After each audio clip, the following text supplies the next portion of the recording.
كتير بيطلب مساعدتي، لكن مبدئي لا تعطيني سمكه ولكن علمني كيف اصطادها. ممكن اديك 10000 جنيه مره واحده، بس افضل اعلمك ازاي تكسبها كل شهر او اسبوع، وممكن كمان كل يوم. رحلتك اونلاين بتقدم لك كورس هيعلمك اكتر من وظيفه حقيقيه. ممكن تتخصص في واحده منهم او تجمع بينهم وتعرف ازاي تشتغل عند نفسك. هتتعلم تقرأ الكترونيه وتشتغل بنظام الدروب شيبينج وتعمل متجرك وتضيف منتجاتك عليه، وهنقول لك تجيب المنتجات منين من غير ما تشتريها.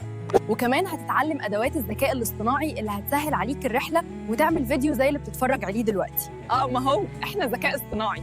وطبعا بعد ما تعرف كل ده هتتعلم ازاي تسوق وتعمل إعلانات ممولة وتدرس المنافسين وتتعلم تحليل الأداء والتحسين المستمر. كام وظيفه كده؟ انشاء متاجر، يوتيوبر، تيك توكر، ميديا باير، فيديو اديتنج، صانع محتوى، محرر فيديوهات، ذكاء اصطناعي، دروب شيبر وغيره. المحاضرات بتكون مسجله، لكن هيكون في محاضره ومحاضرتين كل اسبوع هنتجمع فيهم على زوم للمناقشه والتطبيق العملي، وهيكون في جروب واتس للاسئله وسيشنات عملي. لو عايز تسأل عن سعر الكورس أو مدته أو تعرف أي تفاصيل إضافية ما تترددش إنك تبعت لنا رسالة فوراً. رحلتك أونلاين، طريقك لعالم البيزنس والفلوس.